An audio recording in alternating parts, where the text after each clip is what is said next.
எல்லாருக்கும் வணக்கம். இன்னைக்கு நாம பங்குச் சந்தையில அடிக்கடி நம்ம காதுல விழுகிற ரெண்டு முக்கியமான வார்த்தைகளை பத்தி ரொம்ப தெளிவா பார்க்க போறோம். நீங்க இப்பதான் முதலீடு பண்ண ஆரம்பிச்சிருந்தாலும் சரி, இல்ல ஏற்கனவே அனுபவம் வாய்ந்தவரா இருந்தாலும் சரி, இந்த கலந்துரையாடல் உங்களுக்கு ரொம்பவே உதவியா இருக்கும். வாங்க, ஒரு முக்கியமான கேள்வியோட ஆரம்பிக்கலாம். ஏன்னா இந்த ரெண்டு ஸ்டைலையும் புரிஞ்சிக்கிறது ஒரு இன்வெஸ்டரா உங்களே நீங்க புரிஞ்சிக்கிற மாதிரி தான். உங்களுடைய முதலீட்டு டிஎன்ஏ, அதாவது உங்க இயல்புக்கு உங்க குணத்துக்கு எந்த முதலீட்டு முறை சரியா வரும்னு கண்டுபிடிக்கிறது தான் முதல் படி. சரி, முதல்ல growth இன்வெஸ்டிங், வளர்ச்சி முதலீட்டாளரோட பாதையில போய் பார்ப்போம். இவங்க யாருன்னா, ஒரு நிறுவனத்தோட எதிர்கால வளர்ச்சி மேல நம்பிக்கை வச்சு முதலீடு பண்றவங்க. ஒரு வளர்ச்சி பங்கு, அதாவது ஒரு growth ஸ்டாக்குங்கிறது முழுக்க முழுக்க ஒரு எதிர்பார்ப்பு தான். அந்த கம்பெனியோட பெஸ்ட் டேஸ் இனிமே தான் வரப்போகுதுன்னு முதலீட்டாளர்கள் ரொம்ப உறுதியா நம்புவாங்க. இதுதான் நிறைய பேரை குழப்புற ஒரு இடம். அதனால ஒரு முக்கியமான விஷயத்தை இப்ப தெளிவுபடுத்திக்கலாம். அப்போ உண்மையிலே எதுதான் இங்க வளருது? இதோட மைய கருத்து ரொம்ப சிம்பிள். ஒரு கம்பெனியோட வருமானம், அதாவது ஏர்னிங்ஸ் வேகமா வளர்ந்துச்சுன்னா அதோட பங்கு விலையும் நிச்சயம் அதை பின்தொடர்ந்து ஏறும். ஏர்னிங்ஸ் தான் என்ஜின், பங்கு விலை அதுக்கு பின்னால வர்ற வண்டி மாதிரி. முதலீட்டாளர்கள் ஒரு கம்பெனியோட எதிர்கால கணிப்புகள், புதுமையான தயாரிப்புகள் மூலமா சந்தையில் அதுக்கு இருக்கிற தனிப்பட்ட இடம், இந்த மாதிரி க்ளூஸை தான் அவங்க தேடுவாங்க.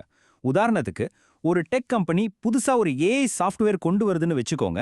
அது எதிர்காலத்துல பெரிய வருமானத்தை ஈட்டி தரும்னு முதலீட்டாளர்கள் நம்புவாங்க. நீங்க பெரும்பாலும் அதிக எதிர்பார்ப்புகளோட ஒரு பிரீமியம் விலை கொடுத்து தான் இந்த பங்குகளை வாங்குவீங்க.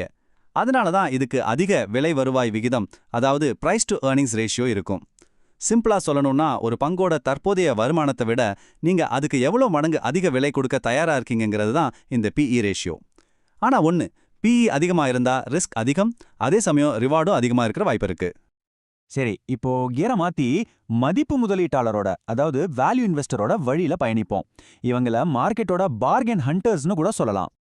மதிப்பு முதலீட்டாளர்கள் சந்தையால சரியா கவனிக்கப்படாத அல்லது தற்காலிகமா ஏதாவது ஒரு காரணத்துக்காக விலை குறைஞ்ச பங்குகளை தேடுவாங்க. உலகத்தோட மிகப்பெரிய மதிப்பு முதலீட்டாளரான வாரன் பஃபெட் இந்த முறையைத்தான் பின்பற்றுறார். நல்ல கம்பெனியில ஆனா விலை கம்மியா இருக்கும்போது வாங்குறது, அதுதான் அவரோட தாரகமன்றா. சரி, ஒரு நல்ல ஸ்டாக் ஏன் அதோட உண்மையான மதிப்பை விட கம்மியா இருக்கும்? இதுக்கு நிறைய காரணங்கள் இருக்கு. பெரும்பாலும் இவையெல்லாம் நல்ல உறுதியான கம்பெனிகளா தான் இருக்கும். ஆனா தற்காலிகமா மக்கள் கண்ல படாம இருக்கும், அவ்வளோதான். ஆனா இங்க தான் ஒரு பெரிய சவாலே இருக்கு. அந்த உண்மையான உள்ள இருந்த மதிப்பை, அதாவது இன்ட்ரின்சிக் வேல்யூவை கண்டுபிடிக்கிறது ஒன்றும் அவ்வளோ சுலபமான விஷயம் கிடையாது. இது ஒரு முக்கியமான விஷயத்த ரொம்ப அழகா விளக்குது. ஒரே டேட்டா கையில இருந்தாலும் ஒவ்வொருத்தரோட கணிப்புகளும் வேற வேற மாதிரி இருக்கும். அதனால ஒரே ஸ்டாக்குக்கு ரெண்டு பேர் வேற வேற விலை சொல்ல வாய்ப்பு இருக்கு. ஓகே, இப்போ இந்த ரெண்டு ஸ்டைலையும் நேருக்கு நேரா மோத விட்டு பார்க்கலாம் வாங்க. அப்போதான் நமக்கான ஒரு தெளிவு கிடைக்கும். இந்த ஸ்லைட்ல பாக்குற மாதிரி இந்த ரெண்டுக்கும் அடிப்படையிலேயே நிறைய வித்தியாசங்கள் இருக்கு. முதல்ல பிஇ விகிதத்தை பாருங்க. வளர்ச்சி பங்குகளுக்கு இது ரொம்ப அதிகமா இருக்கும், ஆனா மதிப்பு பங்குகளுக்கு குறைவா இருக்கும்.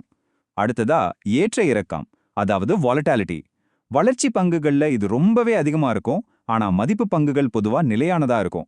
ஒரு வளர்ச்சி முதலீட்டாளர் எதிர்காலத்தை பாப்பார், ஆனா ஒரு மதிப்பு முதலீட்டாளர் தற்போதைய குறைவான விலையை தான் பாப்பார். கடைசியா தொழில் வகை. வளர்ச்சி பங்குகள் பெரும்பாலும் டெக்னாலஜி மாதிரி புதுமையான அதிவேகமா வளர்ற துறைகள்ல இருக்கும். மதிப்பு பங்குகள் முதிர்ச்சி அடைஞ்ச நிலையான துறைகள்ல இருக்கும். சரி, இப்போ ரெண்டு பாதையும் பார்த்தாச்சு. இப்போ கேள்வி மறுபடியும் உங்ககிட்ட தான் வருது. இதுதான் சரியான பதில்னு எதுவுமே கிடையாது. உங்களுடைய ரிஸ்க் எடுக்கிற திறன், உங்களுடைய எதிர்பார்ப்பு, உங்க நிதி இலக்குகள், இது எல்லாத்தையும் பொறுத்து தான் உங்களுக்கான பாதை அமையும்.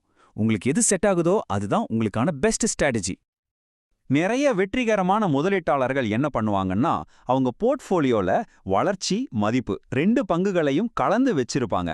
இது அவங்களுக்கு ஒரு பேலன்ஸ்ட் அப்ரோச் கொடுக்குது. கடைசியா ஒண்ணுதான், நீங்க ஒரு ராக்கெட்டை உருவாக்கி வானத்துக்கு அனுப்ப போறீங்களா, இல்ல ஏற்கனவே உறுதியா நிக்கிற ஒரு கலங்கர விளக்கத்தை வாங்க போறீங்களா? இந்த ரெண்டுல உங்களுக்கான பாதையை தேர்ந்தெடுக்கிறது ஒரு தெளிவான நம்பிக்கையான முதலீட்டாளரா மாறுறதுக்கு இது ஒரு முக்கியமான முதல் படி.